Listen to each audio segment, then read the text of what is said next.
What it do, guys? Manjoume here, and today we're going to check out the Versus System two-player card game first appearance arc.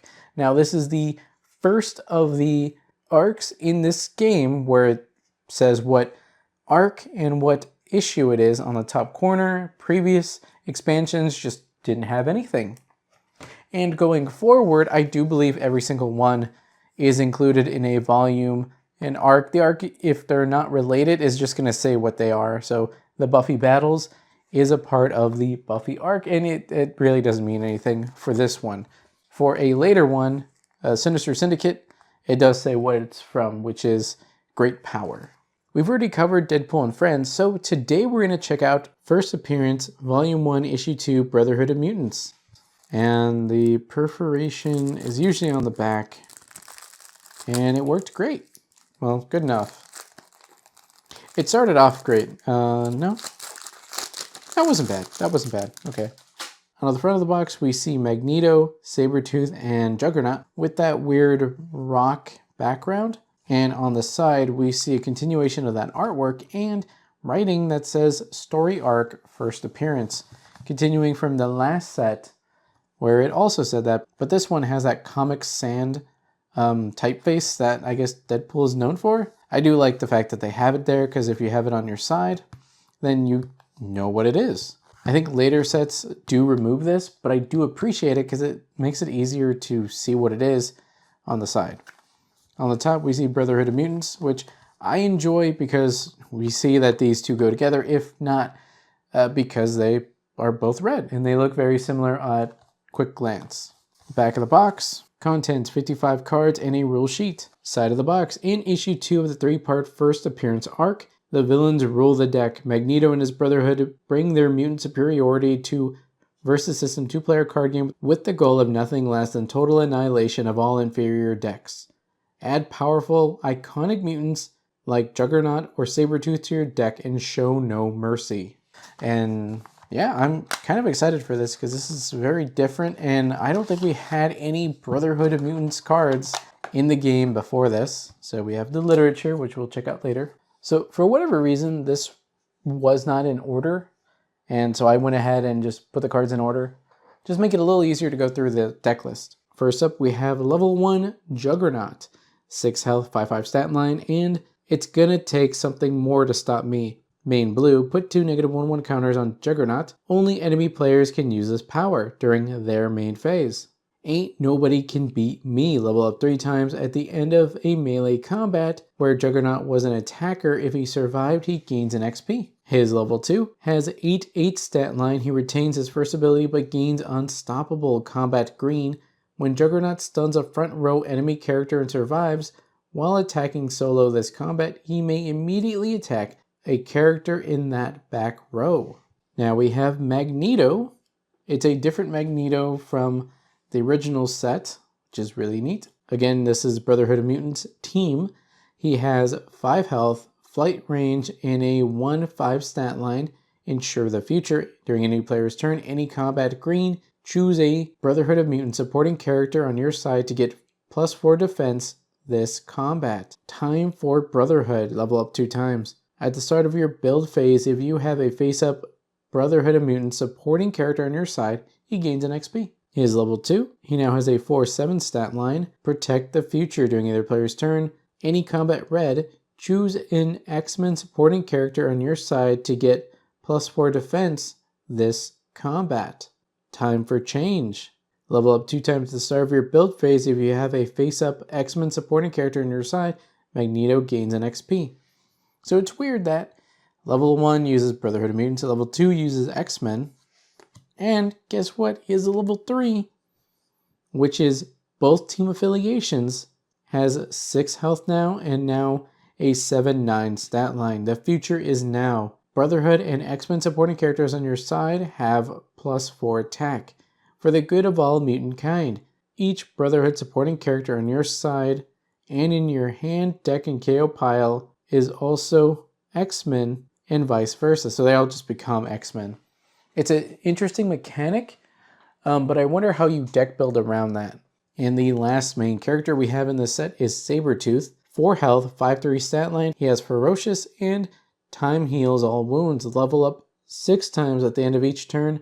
Sabertooth gains an XP, so it'll take 6 turns, but he'll get there automatically. His level 2 has 4 health still and a 9/5 stat line. He retains Ferocious but gains Regeneration. At the start of your turn, heal a wound from Sabertooth, so that will definitely keep him on the board for longer. The first supporting character is Pyro. He is a Brotherhood immune character, and I think probably the rest of this are going to be Brotherhood.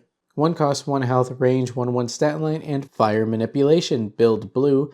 Reveal cards from the top of your deck until you reveal a character with a cost less than or equal to the number of resources on your side. It loses its name, team affiliation, and game text. Its name is now Fireman. It is Brotherhood a mutant and has creature. Put it onto your side and shuffle the other reveal cards into your deck. Next up we have Avalanche. 2 costs, 1 health, range, 2/4 stat line, and Sustained Seismic Waves, main red.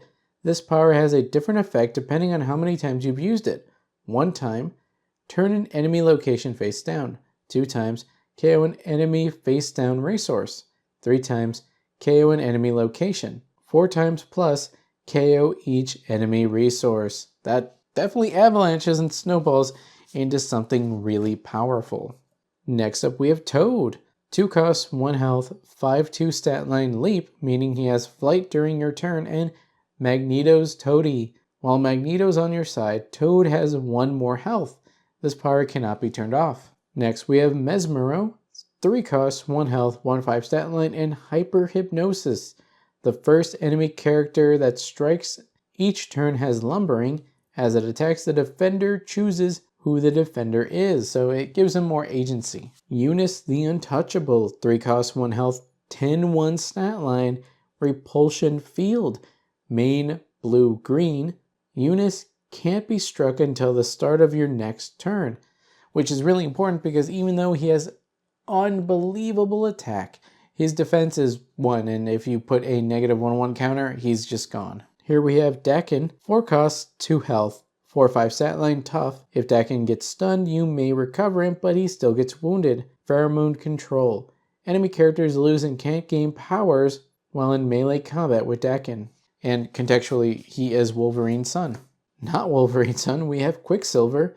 5 costs, 2 health, 5/5 stat line, mobile, meaning during your main phase but not during combat, he can move back and forth between the 2 rows. And Stealth. Quicksilver can melee attack back row characters even while they're protected. Now we have Blob. 6 costs, 2 health, 6/8 stat lines, stuck in his stomach. When a melee attacker strikes Bob, it can't ready until after its next turn. Bounced off his body. While defending a ranged attack, Blob strikes back against each attacker with attack equal to that character's attack. Here's a super cool one. We have Sauron. 6 costs, 1 health, flight range, 5/6 stat line, and Terrifying Delusions. Main yellow, choose a face-up enemy character to strike an enemy supporting character on that side. Now I bet he's the strongest or highest level one, the Shadow King. 7 costs, 1 health, 0/0 stat line, Anchor Host. If Shadow King would appear, remove him from the game instead. While he's removed from the game this way, choose a face-up character on your side to be its host until stunned or leaves play. Feast on your terror. Shadow King's host has, at the end of your turn, KO an enemy supporting character, which is really strong.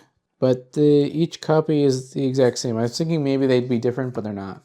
Now for the plot twist lineup, we have Superior Genetics. During either player's turn combat, put 2 +1/1 counters on a Brotherhood Mutant supporting character on your side in the combat. Last up, we have the Brotherhood of Mutant special, not even special, okay, it just says location.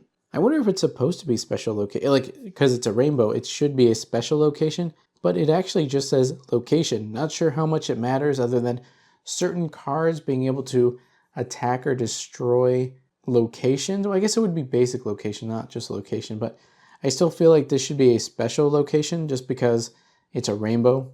But either way, this is the rainbow location for the Brotherhood of Mutants. So this set, opposed to the first one, more so wants you to make a whole new deck and revolve it around these, including this special location. Issues and arcs. Versus System 2-player card game has been reformatted from its small and big box expansions into monthly issues and arcs. Versus System 2-player card game has been reformatted from its small and big box expansions into a monthly releases. From now on, every 3 months of Versus System 2-player card game, content will have a specific theme and be called an arc. There will be one new set almost every month. Most of these will be a 55 card issues like the one you're holding in your hand. Sometimes it'll be a 200 card giant size issue, which is great for new players. It will be constructed just like past sets such as Defenders or Shield vs. Hydra. Our first issue features Deadpool, the Brotherhood of Mutants, and New Mutants. Issue 2 focuses on the evil Brotherhood of Mutants. This expansion introduces a new team, the Brotherhood of Mutants. In addition to new Magneto, Juggernaut, and Sabretooth join in to lead the Brotherhood as main characters. Issue 1 featured Deadpool and his friends, and Issue 3 will highlight Cable and the New Mutants. Magneto. In this set, Magneto gets a whole new main character, and this time it goes to level 3. This card represents Magneto's desire to bring all mutants together as one. Note, the Brotherhood version of Magneto can't level up into the supervillain version of him and vice versa. A main character can only level up into a main character from the same set or into one that has the same artwork as it does. Juggernaut. Juggernaut is so big and powerful it's almost impossible to beat him physically. Fortunately for his enemies, he's vulnerable to other kinds of attacks. This is represented on his card by his "it's gonna take something more to stop me" power, which allows players to spend a blue to weaken him. Note, this works just like any other superpower, except an enemy player can only use it once during their main phase. And keep in mind, special locations like Avengers Mansion can't be used by an opponent on Juggernaut's power, because the special location like Avengers Mansion would be a rainbow, one of any color, for an Avenger character, but Juggernaut is not an Avenger, so you couldn't use that for his power. Pyro. Pyro's fire manipulation power lets him create supporting character creature that has the stats of a random character from your deck. The new character uses a physical supporting character card, but erases its name, team affiliation, and game text and powers, and replaces them with the name Fireman, the Brotherhood symbol, and the creature keyword, which means it can't have equipment. When it gets KO'd or otherwise leaves play, the card will go back to counting as a character printed on it. Avalanche. Avalanche's sustained seismic waves power gets stronger each time he uses it. However, if you play a new copy of him later, the superpower on that copy will start over. Dakin. Dakin's pheromone control power takes away enemy characters' powers while they're in melee combat with him. This will prevent triggered powers like Shrink or Berserker from triggering in the first place. Looking at the back, we see Magneto flying in. Blob. Blob stuck in his stomach power represents a melee attacker getting temporarily trapped in Blob's flap. This effect will take place even if Blob gets KO'd in the combat. Just imagine him unconscious lying on top of the attacker. And his bounced off his belly power represents projectiles getting bounced back at any ranged attackers. Note, in the event that Blob somehow had range, he would not strike back using his own attack because bounce off his belly's strike back would override his normal strike back. Sauron. Sauron's terrifying delusions power tricks a main character into striking a supporting character on their side. When this happens, compare the main character's attack to the supporting character's defense to see if it gets stunned.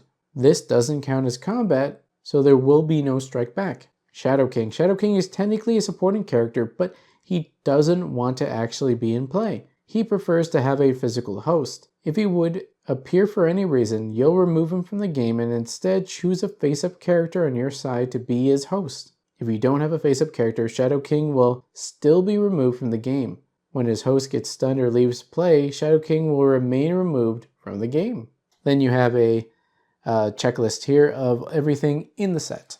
So given that this set utilizes X-Men cards and Brotherhood of Mutants cards, which set do you think would best fit this deck? Now at first, before getting into it, I would have assumed that supervillains would work well. However, it would seem that maybe X-Men would also benefit from this as well, maybe a combination of the two. Let me know which deck you would put these cards in the comments below. Well guys, that's it for the Versus System 2-player card game, First Appearance Volume 1, Issue 2, Brotherhood of Mutants. If you want to stay up to date with my videos and live streams on both YouTube and Twitch, check out links in the description below, like, comment, subscribe, and consider joining. That's all for now guys, Manjoume out.